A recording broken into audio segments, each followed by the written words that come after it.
A daring expedition dives into the Pacific abyss, tracking a mysterious sound, only to awaken slumbering ancient forces.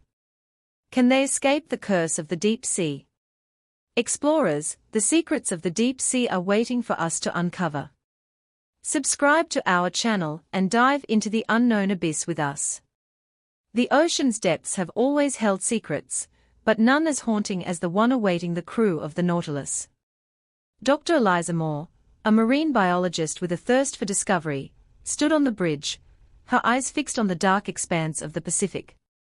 The vessel had been outfitted for a groundbreaking mission to investigate a mysterious sound detected miles below the surface, a sound that defied explanation.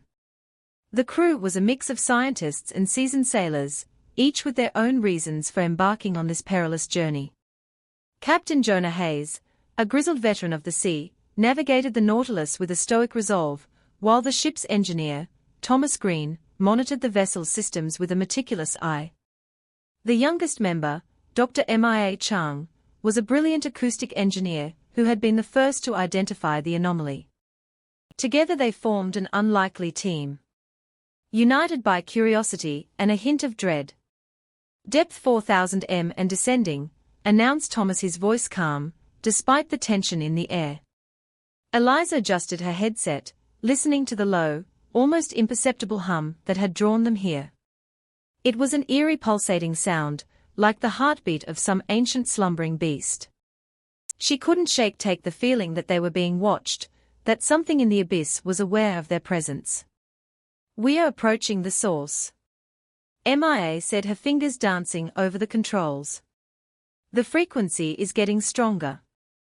The darkness outside the portholes was absolute, broken only by the occasional flicker of bioluminescent creatures. It was a realm where light was a stranger and life thrived in strange alien forms. As they descended further, the hum grew louder, reverberating through the hull and into their bones. Captain Hayes frowned, his grip tightening on the helm. "Stay sharp, everyone.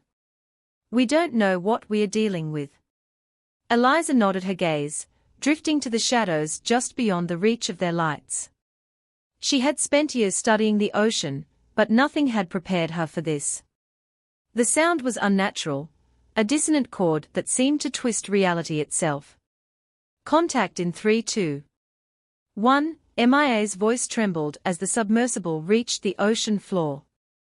The lights of the Nautilus illuminated a barren rocky landscape. At first glance, there was nothing out of the ordinary, but as they scanned the terrain, an enormous yawning chasm came into view. It was from this abyss that the sound emanated, a siren call from the depths. "Holy," Thomas whispered. "What is that?" Eliza leaned closer, her heart pounding. The chasm seemed to pulse with a life of its own, the hum intensifying as they drew near. It was like a mouth waiting to swallow them whole. "We need to get samples," she said, trying to keep her voice steady. "Prepare the ROV." Thomas nodded, moving to deploy the remotely operated vehicle. As the ROV descended into the chasm, the hum grew louder, more insistent. Eliza watched the feed, her stomach churning with a mix of fear and excitement. The RS cameras revealed strange twisted formations along the chasm walls, like the remnants of some ancient structure. Eliza's breath caught in her throat. Could this be evidence of a lost civilization buried beneath the ocean's depths? "Look at this," Mia said, pointing to the screen. "These markings, they are not natural." Captain Hayes frowned. "I don't like this. We should pull back." Before Eliza could respond, a violent jolt shook the Nautilus, throwing them against the walls. "Something's got the ROV," Thomas shouted, struggling to regain control. The hum had become a deafening roar, the vessel vibrating as if gripped by some unseen force.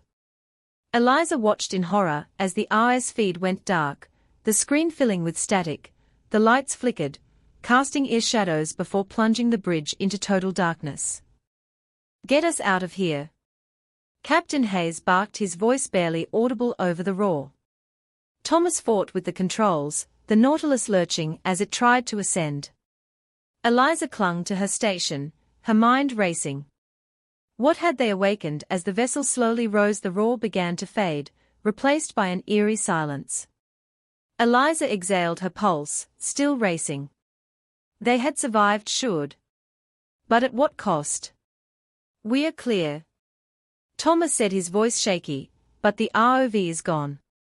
Eliza stared at the dark screen, a sense of unease settling over her. The chasm had taken their probe, but it hadn't taken them, not yet.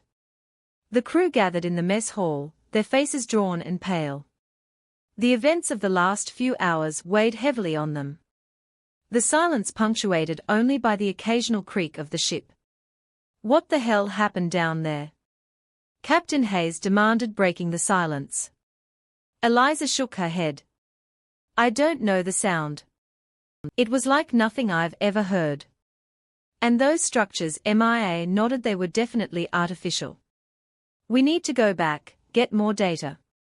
"No way," Hayes said, his voice firm. "We barely made it out alive. We can't just leave it unexplored." Eliza argued this could be the discovery of a lifetime. Thomas sighed. "If we go back, we need to be better prepared. We don't know what we are dealing with." Eliza nodded, a sense of determination filling her. They had come this far, and she wasn't about to turn back now. But as she looked around at her crewmates, she couldn't shake the feeling that something was still watching them, waiting. "We need rest," Hayes said finally. "We'll reassess in the morning." Eliza agreed, though sleep seemed a distant possibility. The hum still echoed in her mind, a reminder of the abyss that lurked below. As she made her way to her cabin, she glanced out at the dark ocean, wondering what other secrets it held, lying in her bunk. Eliza tried to calm her racing thoughts, but the events of the day played over and over in her mind, the hum growing louder with each passing moment. She closed her eyes, willing herself to sleep. But sleep didn't come. Instead, she found herself back on the bridge, the sound of the hum filling her ears. She was alone, the lights flickering as she approached the chasm. The darkness seemed to pulse, drawing her in. She felt a cold, clammy hand on her shoulder, and turned to see MIA, her face twisted in terror. "Eliza, we need to go back. It's not safe." MIA whispered, her voice trembling with fear. Eliza woke with a start, her heart pounding. The room was dark, the hum still echoing in her mind. She sat up, trying to shake off the lingering sense of dread. It was just a dream, she told herself, but deep down she knew it was more than that. The abyss had called to her, and it wouldn't be silenced. The following morning, the crew of the Nautilus gathered once more in the mess hall. The tension palpable. Captain Hayes stood at the head of the table, his expression grim. Eliza glanced around at her colleagues, noting the shadows under their eyes, the nervous glances they exchanged. No one had slept. "Well, we need to make a decision." Hayes began, his voice steady but weary. "Do we continue the mission, or do we head back to the surface?" Eliza took a deep breath. "We can't leave without investigating further that chasm. It's unlike anything we've ever seen. There could be answers down there to questions we haven't even thought to ask." MIA nodded in agreement. "We need to be cautious, but we can't let fear drive us away. We're scientists. This is what we are here for." Thomas frowned. "We need a plan. If we go back, we need to be prepared for whatever's down there, and we need to understand that sound." Captain Hayes looked around the table, weighing their words. Finally he nodded. "All right, we'll go back, but we are doing this by the book. No unnecessary risks." Eliza felt a surge of relief mixed with a pang of apprehension. They were going back into the abyss, back to the source of the haunting hum. She hoped they were making the right decision. They spent the next few hours preparing the Nautilus for the descent. Thomas worked on reinforcing the submersible systems, while MIA fine-tuned the acoustic equipment. Eliza reviewed the data they had gathered, searching for any clues that might help them understand what they were dealing with. As they descended once more into the depths, the atmosphere was tense. The hum had returned a low, thrumming pulse that seemed to resonate within their very bones. Eliza watched the monitors, her mind racing with possibilities approaching the chasm. MIA announced, her voice tight with anticipation. The lights of the Nautilus pierced the darkness, revealing the gaping maw of the abyss. The hum grew louder, more insistent, as if the chasm itself was calling to them. Eliza's heart pounded in her chest. Deploy the new ROV. Captain Hayes ordered. Thomas complied, and the ROV descended into the chasm, its cameras relaying the eerie landscape to the bridge. The twisted formations on the chasm walls seemed almost alive, shifting and writhing in the dim light. Look at this," MIA said, pointing to the screen. "There's movement." Eliza leaned closer, her eyes widening. Shapes moved in the darkness, barely visible but undeniably present.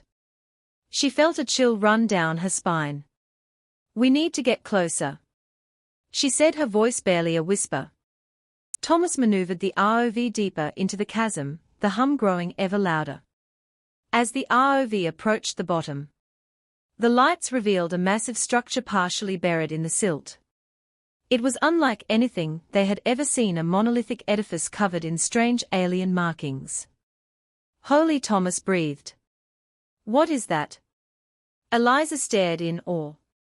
The structure seemed to pulse with a life of its own, the hum emanating from deep within. She felt a strange compulsion to reach out to touch it. "To understand it, we need samples," she said, her voice trembling with excitement and fear before Thomas could respond. The RS feed flickered. The image, distorting the hum, intensified. A deafening roar that filled the bridge. Eliza clutched her head. The sound unbearable. "Get us out of here," Captain Hayes shouted, his voice, barely audible, over the den. Thomas tried to pull the ROV back, but the controls were unresponsive. The lights flickered, and for a moment the bridge was plunged into darkness. "Something's wrong," MIA cried. "The systems are failing." Eliza fought to stay conscious, the roar overwhelming her senses.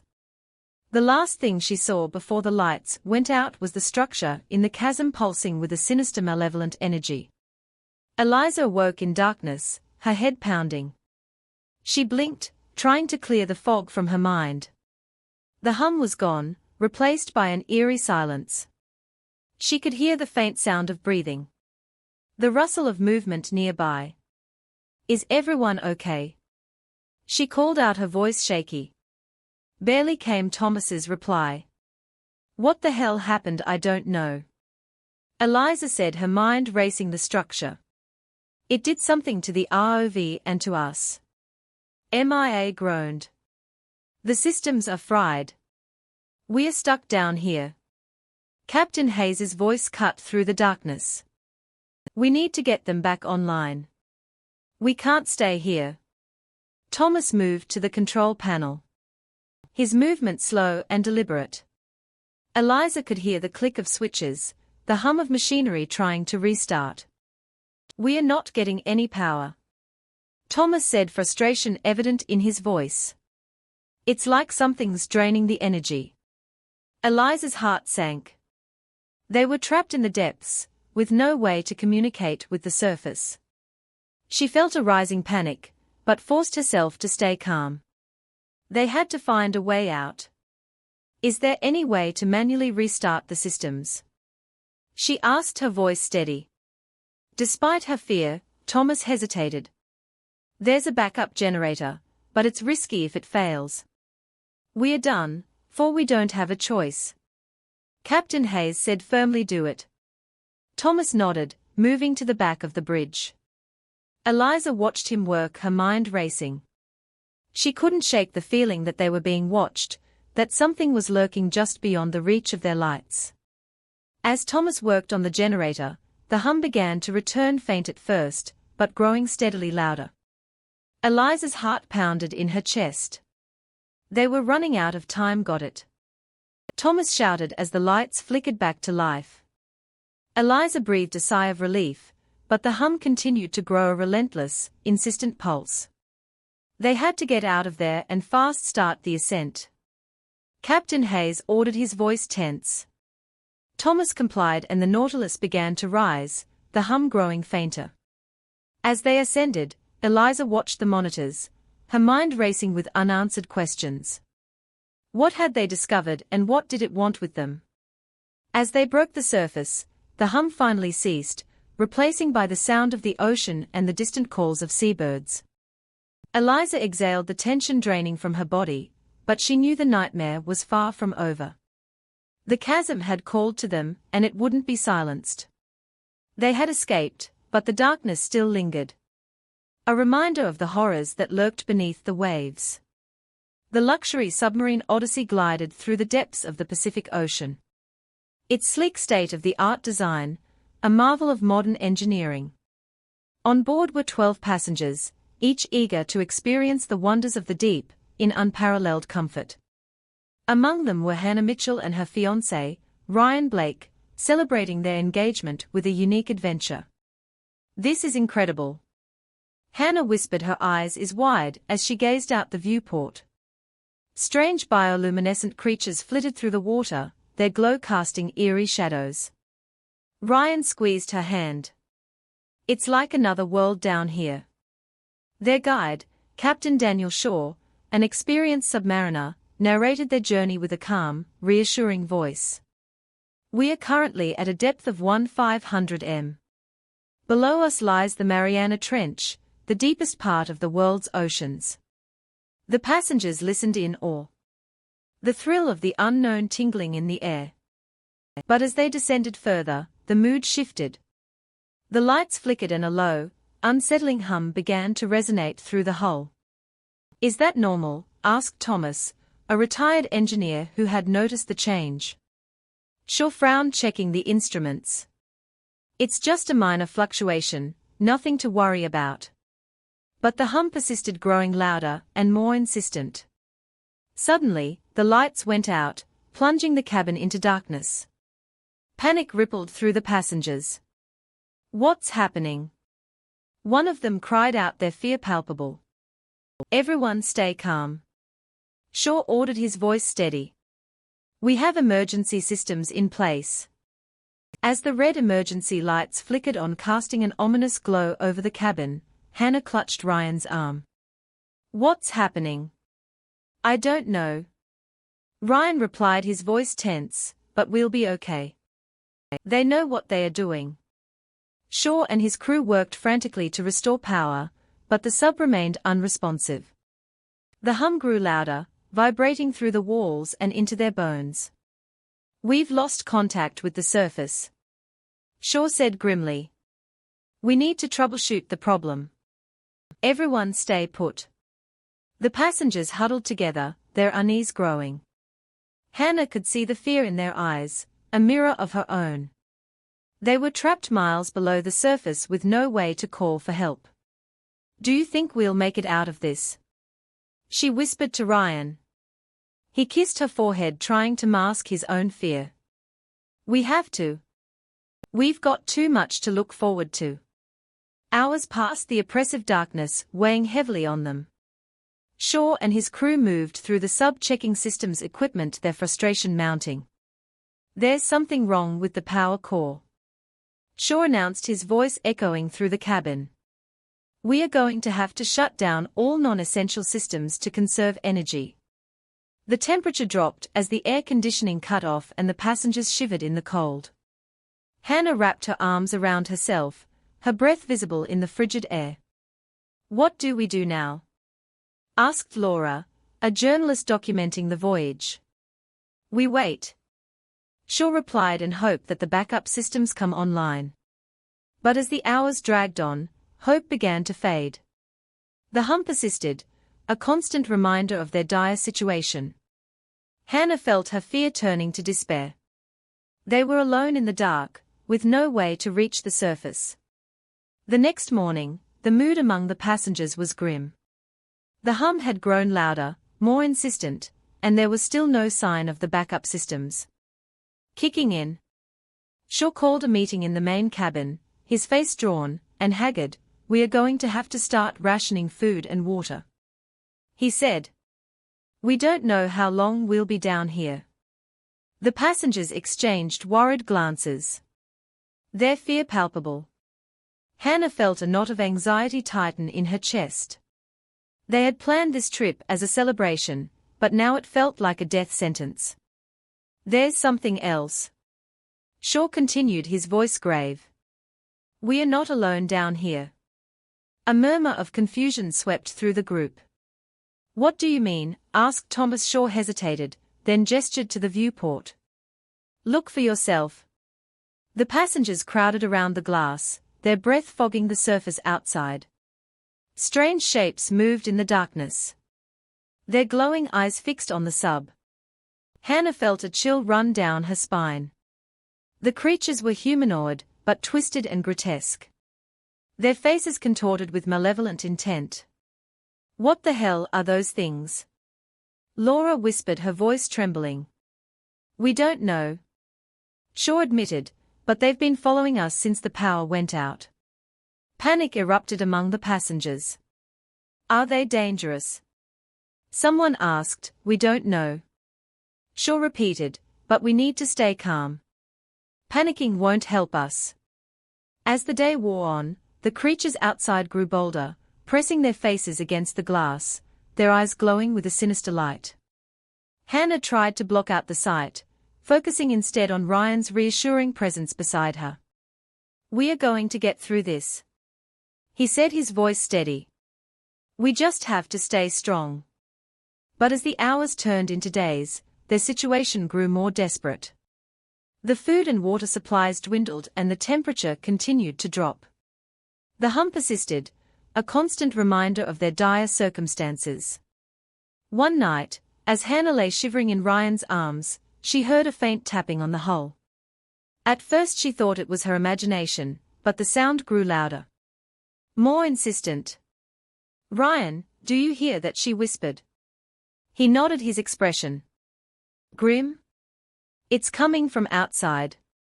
They crept to the viewport, peering out into the darkness. One of the creatures was tapping on the glass, its features barely visible in the dim light. Hannah felt a surge of terror. It was as if the creature was trying to communicate with them. "What do they want?" she whispered, her voice shaking. "I don't know," Ryan replied, "but we can't let them in." The tapping grew louder, more frantic. Hannah backed away from the glass, her heart pounding. They were trapped with no way to escape the creatures outside. Days turned into weeks, the passengers growing weaker and more desperate.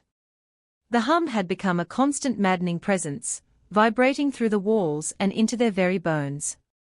Shaw and his crew continued to work tirelessly, but their efforts seemed futile.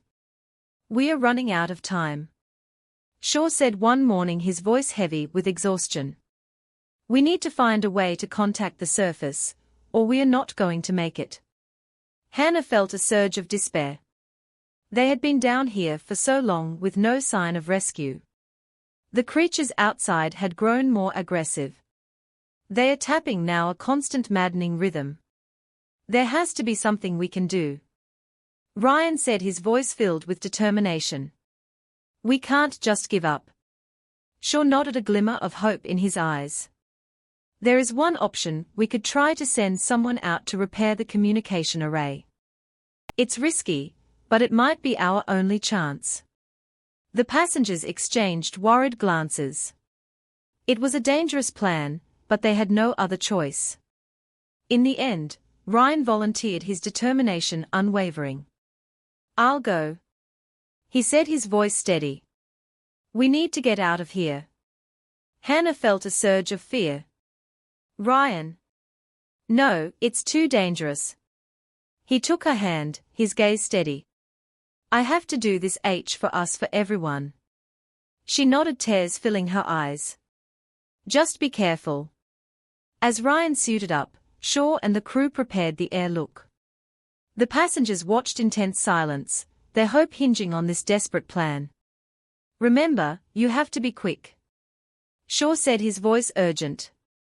The creatures will be watching. Ryan nodded, his face set with determination. He stepped into the airlock, the door closing behind him with a final echoing clang. Hannah watched through the viewport as Ryan swam towards the communication array. His movements slow and deliberate. The creatures watched from the shadows. Their forms barely discernible in the darkness. Come on, Ryan, she whispered, her heart pounding. Minutes felt like hours as Ryan worked to repair the array. The hum grew louder, more insistent, vibrating through the sub. Hannah held her breath, praying for a miracle. Suddenly Ryan's voice crackled through the speakers. I've done it. The array is fixed. I'm coming back. Relief washed over the passengers, their cheers filling the cabin. Hannah felt tears of joy stream down her face. They were going to make it, but as Ryan swam back towards the sub, the creatures closed in, their sinister forms moving with alarming speed. Hannah's heart pounded in her chest. Ryan, hurry. He swam faster, the creatures nipping at his heels. Just as he reached the airlock, one of the creatures lunged its claws, tearing through his suit and slicing into his flesh. Ryan screamed in agony, blood streaming from the wound. He barely managed to pull himself into the airlock, the door closing behind him with a final echoing clang. Hannah rushed to him as he emerged, blood streaming from the tear in his suit. Ryan, you're hurt. I'm okay, he said, his voice strained.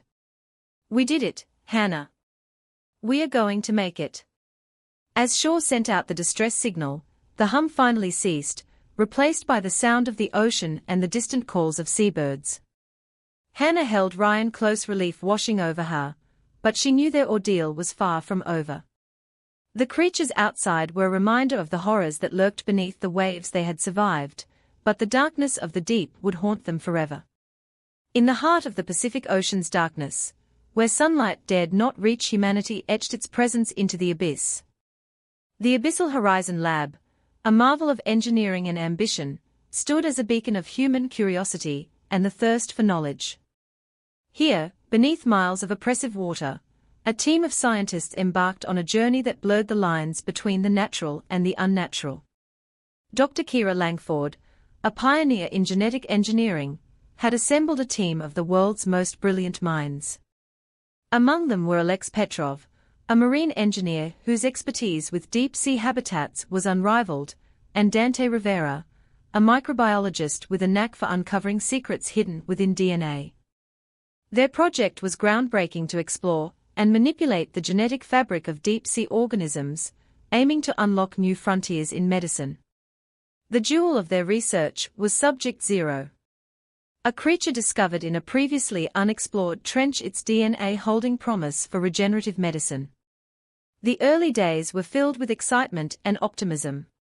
Subject Zero, with its gentle luminescence and docile behavior, seemed to embody the untapped potential of the ocean's depths.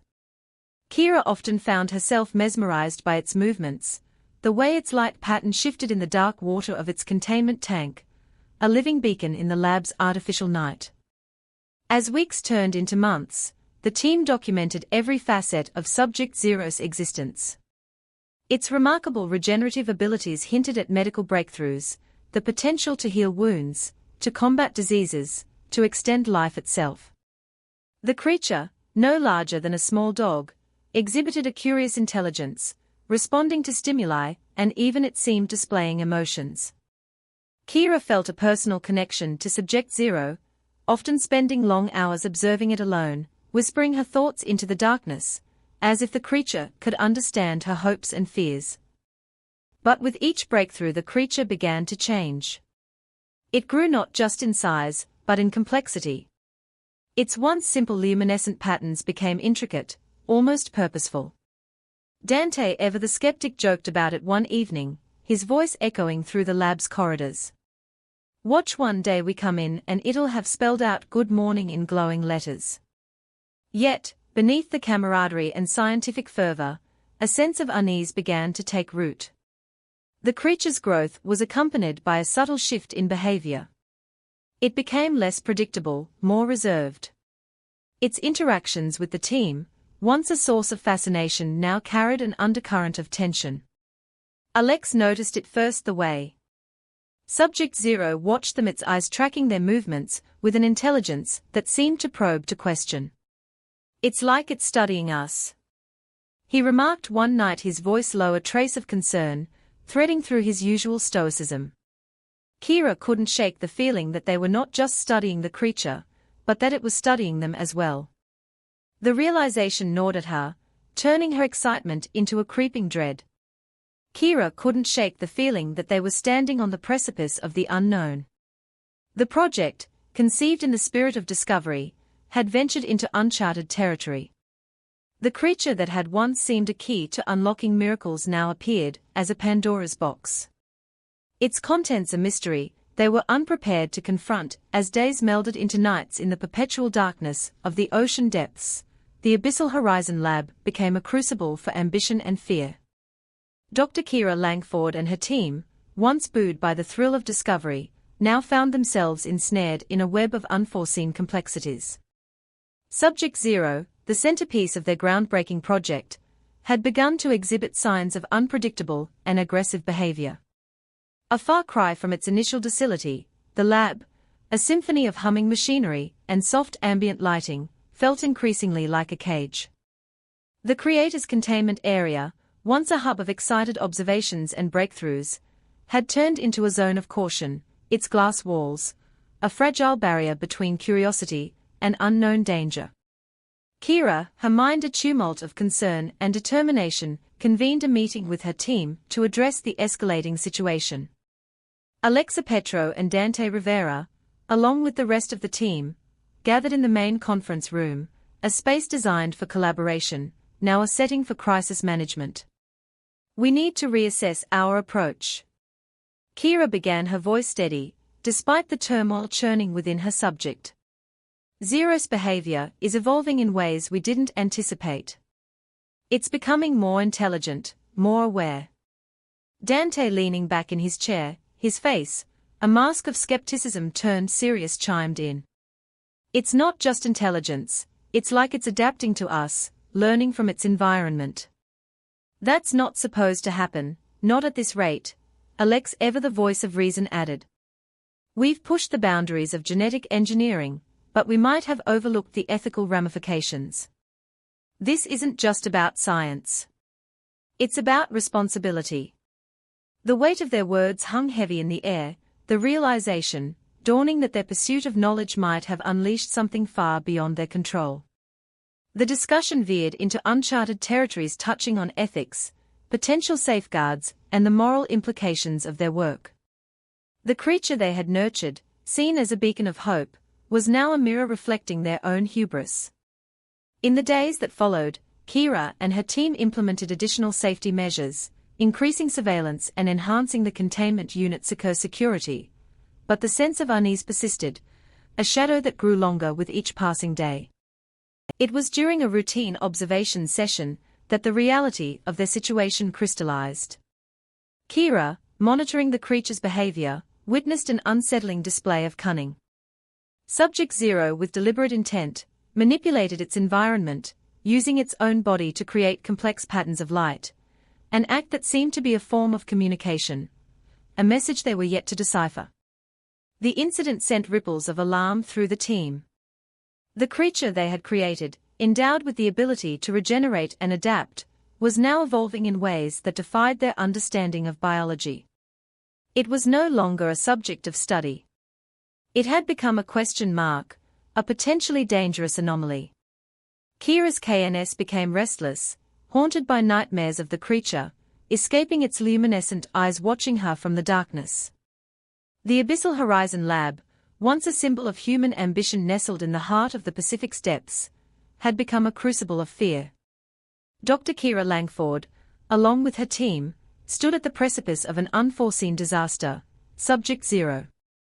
Their creation had crossed a threshold from scientific marvel to a harbinger of terror. The creature's intelligence, once a subject of fascination, had morphed into something else entirely. Its containment tank, designed to be an unbreakable barrier, now seemed as fragile as the trust between the creators and their creation. The lab's atmosphere, charged with a palpable tension, became a testament to the thin line between breakthrough and catastrophe. One evening, under the ghostly glow of the lab's artificial lights, the team gathered for an emergency session. The recent developments had left them grappling with the weight of their decisions. Kira, her resolve, hardened by the unfolding events, addressed the team with a gravitas that matched the gravity of their situation. "We've underestimated the consequences of our actions."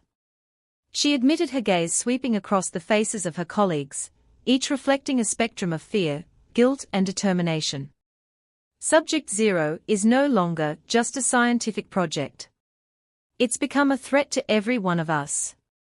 Alex Petro, his usual stoicism, replaced by a somber concern, spoke up. "We need a contingency plan if that thing breaks out." His words hung in the air, an unspoken acknowledgement of their worst fears. Dante Rivera, whose humor had always served as a beacon of light in the lab's perpetual night, remained silent, the gravity of the situation leaving no room for levity. The team set to work, fortifying the containment area, reviewing every protocol, and analyzing the creature's behavior for any clue to its intention. But the more they observed, the more unpredictable it became, its actions, defying logical explanation.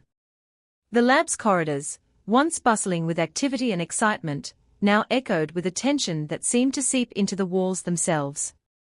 It was during a late-night monitoring session that the inevitable happened. The creature, displaying a level of cunning and strength that shocked its creators, initiated a breach. The containment tank, once an impenetrable fortress, cracked under the creatures. Relentless assault alarms blared, slicing through the lab's corridors as emergency protocols kicked into action. The team, scattered throughout the facility, rushed to respond, but they were unprepared for the chaos that awaited them. Kira and Alex, reaching the containment area first, were met with a scene of horror. The tank had shattered, its fragments scattered like the pieces of their shattered assumptions. Water flooded the lab, carrying with it the unmistakable scent of blood. Dante, his body torn asunder, lay near the wreckage, a silent testament to the creator's escape. His lifeless eyes stared into the void, a mirror to the abyss that had claimed him.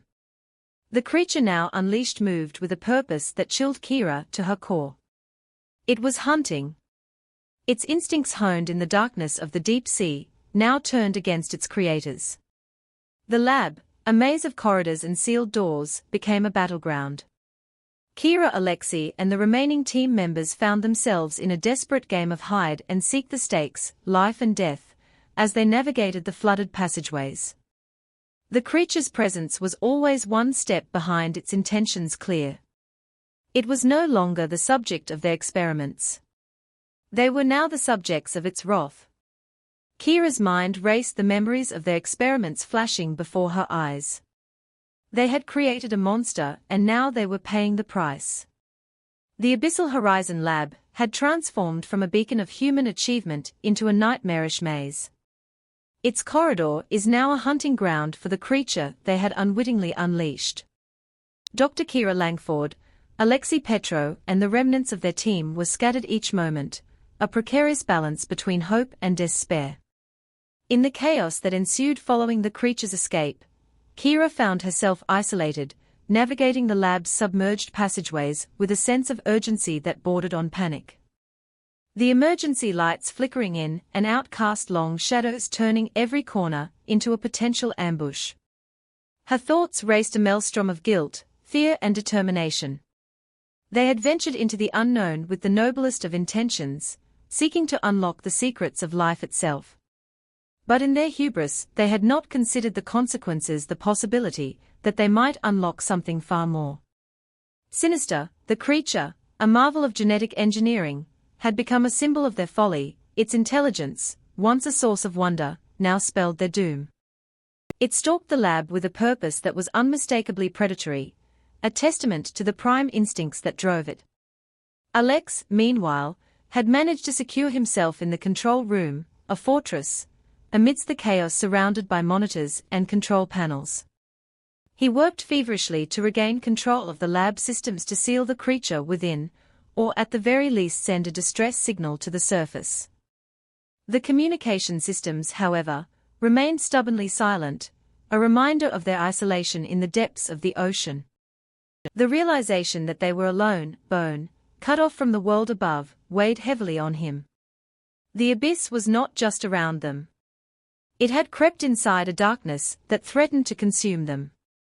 As Kira and Alex fought their separate battles, the creature moved with a cunning that belied its origins. It seemed to understand the lab's layout, using the flooded corridors and shafts to its advantage. Its attacks were swift, brutal, leaving little room for survival. Kira's determination hardened a resolve to confront the creature and take responsibility for their creation. The team members who had once proudly walked the lab's halls became victims. Their aspirations and dreams extinguished in the creature's wake. The lab, a tomb of broken glass and twisted metal, bore silent witness to the tragedy that unfolded within its walls. Kira, driven by a need to confront the consequences of her actions, made her way to the central hub, the heart of the abyssal horizon.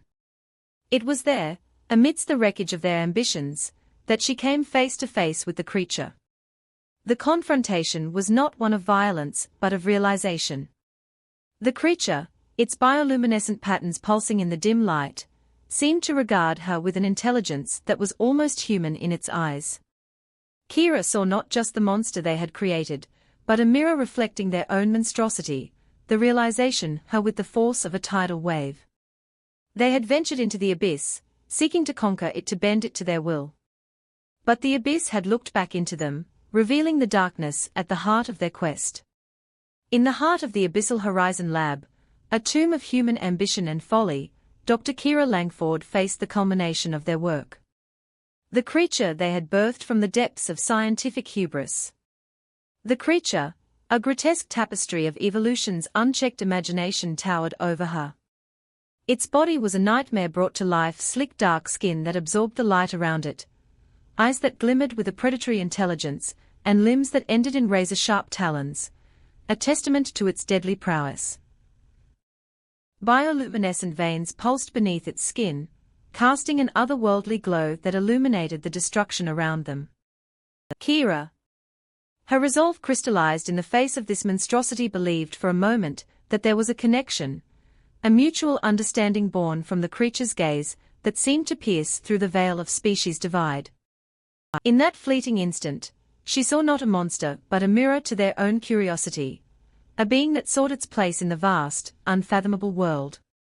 But the abyss, with its cruel indifference, does not forgive, nor does it forget the creature, interpreting Kira's hesitation as weakness, struck with ferocious speed, its talons sharp as the divisions between creator and creation tore through her. A brutal reminder of the natural order. Kira's screams echoed through the lab, a symphony of horror and despair, as her body was rendered apart, her ambitions and fears spilling out in equal measure. Alexei Petro, witnessing the gruesome spectacle from the safety of the control room, felt a terror beyond comprehension. The monitors, once windows to their scientific endeavor, now framed a scene of pure carnage. The creature standing over Kira's mutilated form turned its gaze towards him. Its eyes a maelstrom of intelligence and savagery, as if to proclaim its dominion over the ruins of their dreams. In a desperate bid for survival and perhaps redemption, Alex initiated the lab's emergency protocol, a last act of defiance against the creature they had unleashed. The facility shuddered, a dying beast itself, as bulkheads sealed and alarms wailed a lament for the impending doom. The creature, undeterred, advanced towards Alex, its movements deliberate, a predator savoring the final moments of the hunt. Alex, pinned against the wall by the inevitability of his fate, met the creature's gaze, a silent acceptance of the consequences of their actions. In the creature's eyes he saw not malice, but an acknowledgement of the roles they had played in this tragedy, the creators and the created, bound by a cycle of destruction, as the creature tore him apart. Alex's final thoughts were not of fear but of understanding. The lab, their sanctum of science, was now a tomb swallowed by the abyss they had so arrogantly sought to conquer. The emergency protocols, active AC aided in the last moments of defiance, sealed the lab's fate. The facility, compromised and broken, began its descent into the eternal darkness. A sinking coffin carrying the remnants of their hubris. The creature, its former silhouette against the collapsing structure, made its escape into the deep, vanishing into the abyss from when it came. Its departure was not a flight, but a return to the unfathomable depths. A victor in a battle it never sought, a survivor of the folly of those who dared to play God. The Abyssal Horizon Lab, now a relic of shattered dreams and warnings unheeded, descended into the darkness, a monument to the abyss's insatiable appetite for those who seek to unveil its secrets. As the silence settles, the abyss remains a timeless, inscrutable witness to the hubris of man, forever waiting in the darkness for the next souls, brave or foolish enough to seek his secrets. The expedition was supposed to be a routine exploration of a newly discovered underwater cave system off the coast of Biz. The team, led by veteran diver Captain Lucas Shaw, was excited to be the first to chart its depths. Alongside him were Dr. Claire Thompson, a marine biologist, Jack Harris, a skilled cave diver, and Emily Clark, an archaeologist with a keen interest in underwater ruins, ready to make history. Shaw asked, his voice crackling through the comms. Absolutely, CLA replied, her voice brimming with excitement. Let's see what secrets this cave holds. The team descended into the water, their powerful lights cutting through the inky blackness. The entrance to the cave was narrow, barely wide enough to accommodate them. They moved carefully, aware of the dangers of cave diving. Everyone stay close. Shaw instructed, these passages can be treacherous. The walls of the cave were covered in strange luminescent algae, casting an eerie glow over their surroundings. As they swam deeper, the cave widened into a vast chamber filled with stalactites and stalagmites that seemed to twist and wy in the flickering light. This is incredible. Emily breathed, her voice filled with awe. Look at these formations. Focus on the task at hand. Shaw reminded them. We're here to map the cave and collect samples. Keep an eye on your air levels. The team spread out their lights, creating dancing shadows on the walls. CLA collected water samples. While Emily photographed the strange rock formations, Jake moved further into the chamber. His curiosity piqued by a narrow passage that seemed to lead deeper into the cave. Sure, I think I've found something, Jake said, his voice tinged with excitement. There's another passage here. Stay where you are, Shaw ordered. We'll check it out together, but Jake's curiosity got the better of him. He squeezed through the narrow opening, his light illuminating a tunnel that seemed to go on forever. As he swam further, the passage suddenly collapsed behind him, trapping him inside. Jake cursed, his heart pounding. I'm trapped, Jake. What happened? Shaw demanded. The passage collapsed behind me. I can't get out. Stay calm. We'll find another way to reach you, Shaw said, trying to keep his voice steady, but as they searched for another route, the cave seemed to shift around them, the walls closed in and the passages twisted in ways that defied logic. It was as if the cave itself was alive, reshaping to trap them. I don't like this. Claire whispered, her voice shaking. Something's not right. Just stay focused, Shaw replied, though he felt the same unease. We'll find Jake and get out of here. As they moved deeper into the cave, strange things began to happen. Claire's light flickered, casting eerie shadows that seemed to move on their own. Emily heard whispers in the water, voices that seemed to call her name. Shaw felt a cold dread settle over him, as if they were being watched. Jake, can you hear me? Shaw called out, but there was no response. Suddenly CLA screamed. Her light had revealed a figure in the water, a ghostly apparition that vanished as quickly as it appeared. What the hell was that? She gasped, her breath coming in short panicked bursts. It's just your imagination, Shaw said, though he wasn't sure he believed it himself. Let's keep moving. But the further they went, the worse things became. Emily saw the shadows take on familiar shapes, faces from her past that filled her with dread. Claire felt unseen hands pulling at her, dragging her deeper into the darkness. Shaw heard a voice whispering in his ear, a cold, malevolent presence that seemed to revel in their fear. "We need to get out of here," Emily said, her voice trembling. "This place is cursed," but as they turned to leave, the passage collapsed, trapping them inside. The walls seemed to close in around them, the water growing colder and darker. "We're not alone," Claire whispered, her eyes wide with terror. "Something's here with us." Shaw felt a chill run down his spine. He had faced danger before, but this was different. This was something ancient and malevolent, something that fed on their fear. "We need to stick together," he said, trying to keep his voice steady. "We'll find a way out," but one by one they began to fall. CLA was the first to go unseen, hands wrapping around her and dragging her into the darkness. Her screams echoed through the water, cut short by a gurgling choke as blood bubbled from her mouth. The others watched in horror as her body was pulled apart, limbs torn asunder, leaving a crimson trail in the water. Claire Shaw shouted, but it was too late. Next was Emily. The shadows took her body, disappearing into the inky blackness. Shaw and Jake were the only ones left, their lights flickering as the cave seemed to close in around them. "We have to keep moving," Shaw urged, his voice filled with desperation. But the cave had other plans. The passages twisted and turned, leading them deeper into the darkness. Shaw felt his strength waning, the cold seeping into his bones. "Shaw, look out!"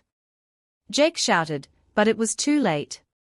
A shadowy figure lunged at Shaw, its eyes glowing with malevolent intent. Shaw felt a sharp pain in his side, the water around him turning red with blood. "Get out of here!" Jake Shaw gasped, his vision blurring. "Save yourself," but Jake refused to leave. He fought off the shadowy figure, dragging Shaw towards what he hoped was an exit. The whispers grew louder, the water colder, but Jake pressed on, determined to survive. Just when it seemed all hope was lost, they saw a faint light ahead. Jake swam towards it, his heart pounding. The light grew brighter, revealing an opening in the cave they had made it. Jake pulled Shaw through the opening, the cold water giving way to the warmth of the ocean. They surfaced gasping for air, the sunlight. "A welcome relief, we made it," Jake said, his voice filled with disbelief. "We alive," but Shaw knew the truth. They had escaped the cave, but the darkness had followed them. The ancient malevolent presence was still with them.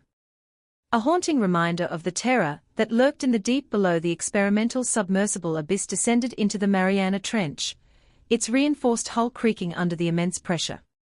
Dr. Liam Parker, an oceanographer with a reputation for taking risks, monitored the controls with a mixture of excitement and anxiety. This mission was their chance to explore a depth never reached before. The crew was small. Just 3 of them. Parker's colleague, Dr. Evelyn Reed, was an expert in marine biology, and their pilot, Marcus Cole, had a decade of experience navigating the ocean's depths. The trio had spent months preparing for this journey, but nothing could have prepared them for what lay ahead. "Depth 8,000 m," Cole announced, his voice steady. Despite the tension, Reed leaned closer to the viewport, her eyes wide with wonder. "It's incredible.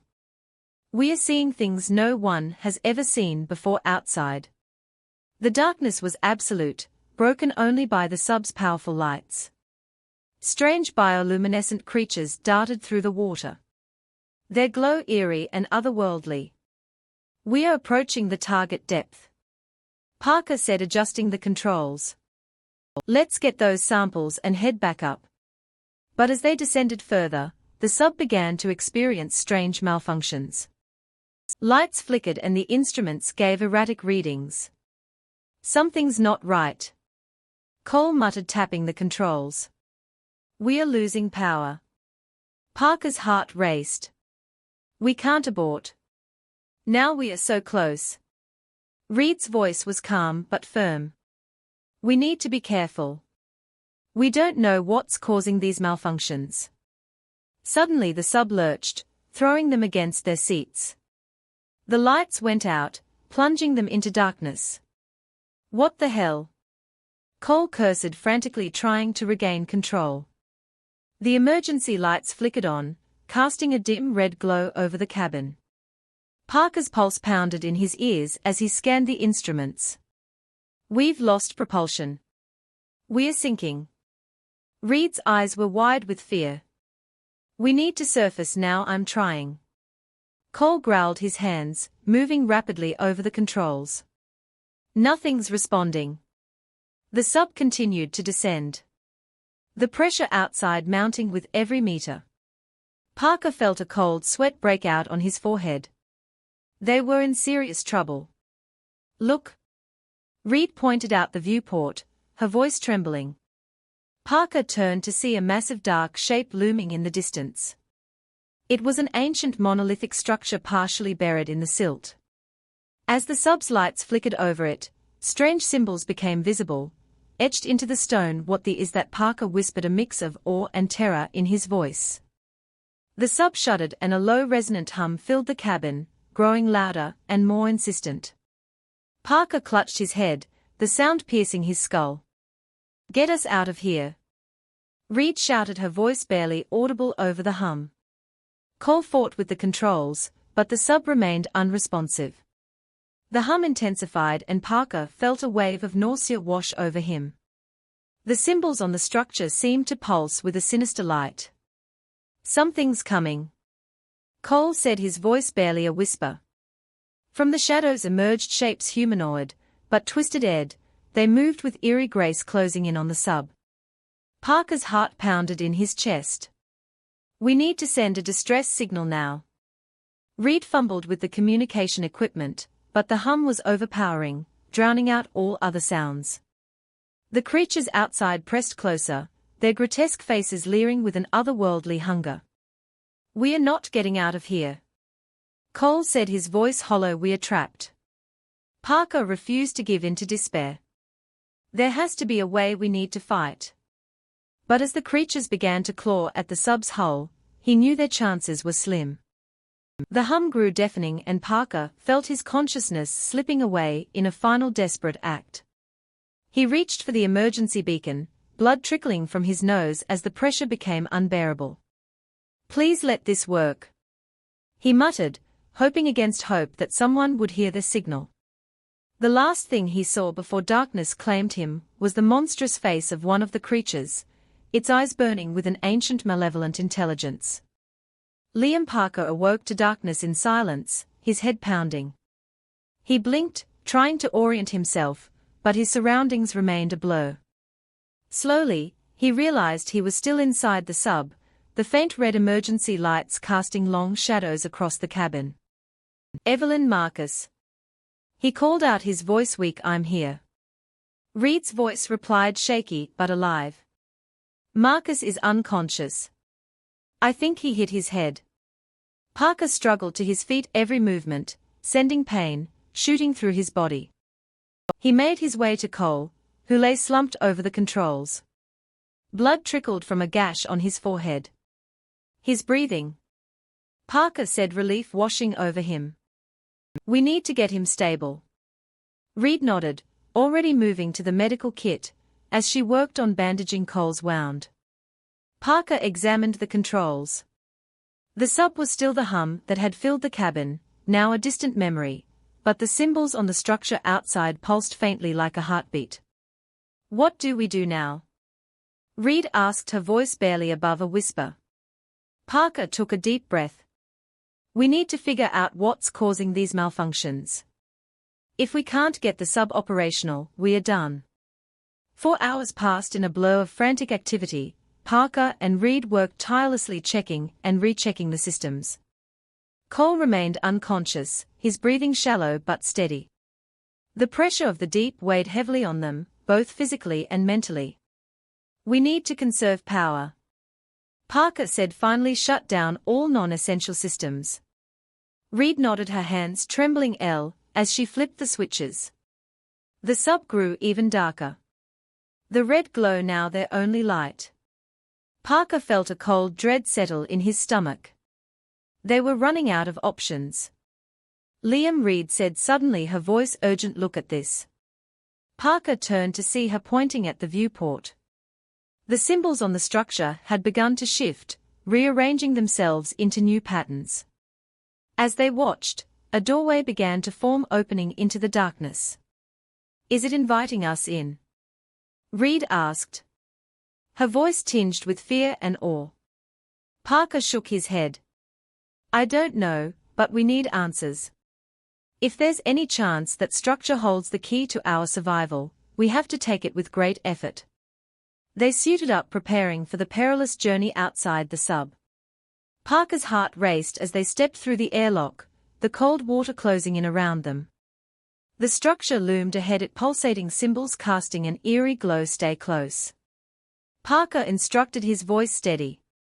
Despite his fear, they swam towards the open doorway, the hum returning, now a low, resonant thrum that seemed to vibrate through their very bones. As they entered the structure, the light from their suits revealed a cavernous chamber. The walls covered in the same strange symbols. What is this place? Reed whispered, her voice echoing in the side silence. Parker shook his head. Awe and fear mingling within him. The chamber seemed to pulse with energy. The air thick, with a sense of ancient malevolent power. As they moved deeper into the structure, the symbols on the walls grew more complex, their light more intense. Look at this. Reed said, pointing to a central pedestal. It's some kind of control panel. Parker examined the pedestal, the symbol shifting under his touch. This must be the source of the energy field affecting the sub, if we can shut it down. Before he could finish, the chamber shuddered, the hum rising to a deafening roar. The symbols on the walls flared with a blinding light, and Parker felt a surge of panic. We need to get out of here, he shouted, grabbing Reed's arm. They turned to flee, but the doorway was closing, the walls closing in around them. Parker's heart pounded as he fought to stay calm, his mind racing for a solution over there. Reed pointed to a smaller passageway, barely visible in the chaos. They swam towards it, the hum growing louder with each passing second. As they entered the passageway, the light dimmed and the symbols faded, leaving them in near total darkness. We have to keep moving, Parker urged. His voice strained, the passageway twisted and turned, leading them deeper into the structure. Parker's breath came in ragged gasps, the pressure of the deep and the weight of their situation bearing down on him. Just when he thought he could go no further, they emerged into a new chamber, smaller and more contained. The symbols here were different, more intricate and delicate. Their light soft and soothing. What is this place? Reed asked. Her voice filled with wonder. Parker approached the central pedestal, its surface smooth and inviting. As he touched it, the symbols began to shift once more, forming a pattern that seemed to beckon him.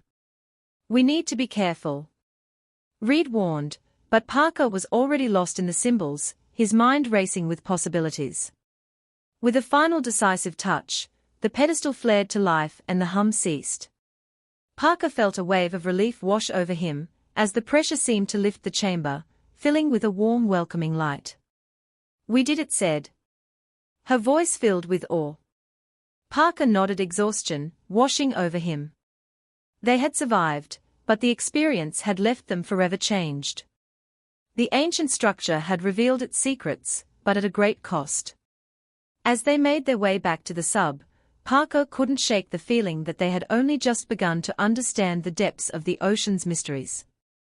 The structure's symbols continued to pulse faintly, a reminder of the ancient malevolent intelligence that had watched them from the darkness. Back on, the sub, Cole had regained consciousness, his eyes wide with fear and confusion. What happened? He asked, his voice weak. We found the source, Parker said, his voice steady but weary, but it's not over yet. As they ascended to the surface, the hum faded into memory, but Parker knew it would never truly leave them. The ocean's depths held secrets that were meant to stay hidden, and they had glimpsed a darkness that would haunt them forever. Thank you for letting me guide you through today's chilling tale. This deep-sea adventure has only just begun. Don't go anywhere. Subscribe to our channel, and next time we'll take you deeper into the mysteries of the sea.